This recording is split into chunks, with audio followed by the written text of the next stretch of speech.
A minha esposa engravidou e o irmão Herivaldo tinha passado por esse fato da esposa falecer. E eu já estava meio que traumatizado, né, com a situação. E quando minha esposa engravidou, eu procurei dar aquela atenção maior. Estava pagando um plano de saúde já uns 2 anos atrás para ela, quando o bebê nascesse, ter um lugar, um conforto. E Deus criou uma situação que eu não entendi imediatamente. O senhor estava falando, eu me lembrei. Eu paguei o plano, tudo, e quando foram 2 meses antes dela dar à luz, o plano faliu. Eu fui para outro plano, não cobriu a carência. Ela teve o bebê, e quando ela teve o bebê, no outro dia ela teve uma complicação e teve que ser transferida para outro hospital, de urgência. O intestino dela paralisou, ela começou a inchar muito, começou a vomitar.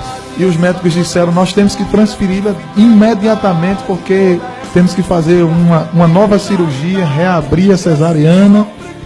E eu fiquei perguntando a Deus, por que aquilo tudo? Como o senhor falou, eu fiz tudo certo e deu errado.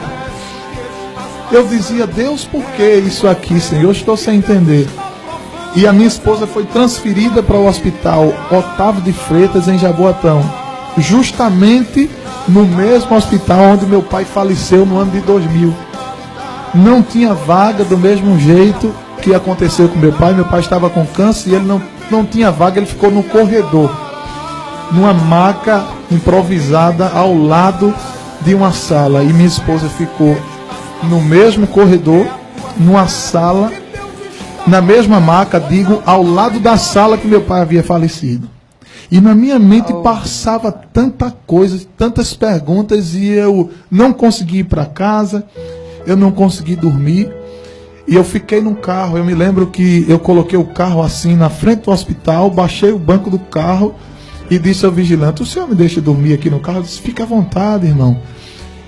E quando eu estava no hospital, a primeira lição que Deus me deu é que eu estava confiando muito no plano de saúde. Quando eu cheguei lá no hospital, eu fui mais bem tratado do que no hospital particular. O porteiro era crente, o irmão dos recursos humanos era crente, o vigilante era crente, servo de Deus da nossa igreja, diácono da igreja. Não podia entrar a todo instante, porque minha esposa tinha ido para uma sala que não podia receber visita. Os médicos estavam fazendo os exames, mas ele chegou para mim e disse, olha, quando o senhor quiser entrar, pode entrar, não diga a ninguém não, o senhor vai lá e volta rapidinho, eu lhe dou 5 minutinhos, o senhor vê e volta. E eu fiquei sem entender. As enfermeiras eram crentes, o irmão que estava no plantão veio, atendeu, o maqueiro era crente, trouxe uma maca para ela, trouxe um colchão, e eu ainda perguntando a Deus por que estava ali, né? E Deus usou um irmão na frente do hospital e disse assim para mim, eu, o Senhor, te trouxe aqui para uma finalidade, e vou te dizer qual a finalidade. E eu disse, Senhor, me diga por que eu vim para cá, Senhor. E de repente, pastor Enoque, uma irmã se aproxima de mim, uma irmã idosa, baixinha, bem simples, disse, o senhor é irmão Josafá? Sou, minha amada irmã. Ela disse, o senhor canta um hino que diz assim, eu tinha tudo para não ser nada, mas ele me viu, eu disse, canto. Ela disse, eu sou da cidade de... esqueci o nome da cidade, próximo de Limoeiro, o interior dela, próximo ao interior de Limoeiro, João Alfredo, não é isso? É. Ela disse, eu não tenho TV em casa, mas eu tenho um rádio ligado na Rede Brasil. E eu escuto esse hino. Meu esposo não é crente, mas meu esposo, toda vez que escuta esse hino, ele chora muito. E ele está com câncer em fase terminal. E ele foi transferido aqui para o Otávio de Freitas. E ele chegou para mim e disse assim, minha velha, se um dia eu encontrasse com esse rapaz, esse homem que canta esse hino aí, se ele me falasse de Jesus, eu ia ser crente. Aleluia! Aí ela disse, irmãos, eu fui para o terreno de casa e fiz uma oração. Olhei para o céu e disse assim, Deus, eu não sei o nome desse irmão, eu não sei onde ele mora, eu não sei o que fazer para encontrar com ele, mas se tu és Deus, e tu tens um projeto na vida do meu marido, Senhor. Se for para meu marido ser salvo, marca um encontro, Senhor, para ele encontrar com esse homem e ele falar de Jesus para ele. Pastor Enoque, o plano de saúde faliu. Minha esposa foi transferida, o intestino paralisou, houve uma complicação e eu saí de uma clínica particular para o Hospital Otávio de Freitas, no mesmo lugar onde meu pai tinha falecido, para encontrar com esse homem. Fui lá junto dele. Glória. Aleluia. E eu disse assim para ele: o senhor já ouviu um hino assim? Cuidando de ovelhas entre os matagais. E a lágrima dele começou a descer. Ele começou a chorar. E ele não estava mais falando perfeitamente. Estava com oxigênio. Mas eu botei a mão na cabeça dele. Ele estava bem debilitado. E eu disse assim: o senhor quer ser crente? Servir ao mesmo Deus que eu sirvo?